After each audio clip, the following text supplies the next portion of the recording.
And welcome back.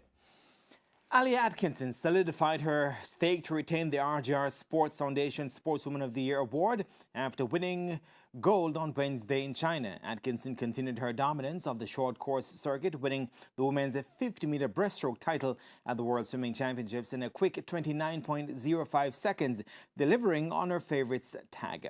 Ruta Militaite of Lithuania took second in 29.38, while third went to Martina Carraro of Italy in a 29.59.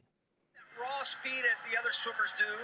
She's going to need to find it here as Atkinson has set sail just down and back, and Atkinson leaving everybody in her wake, rolling to the title here. Militite in second, Carrero third.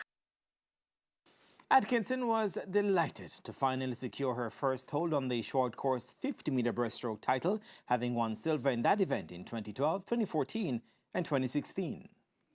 Considering coming from the World Cups, where I broke the world record in Budapest about 2 months ago.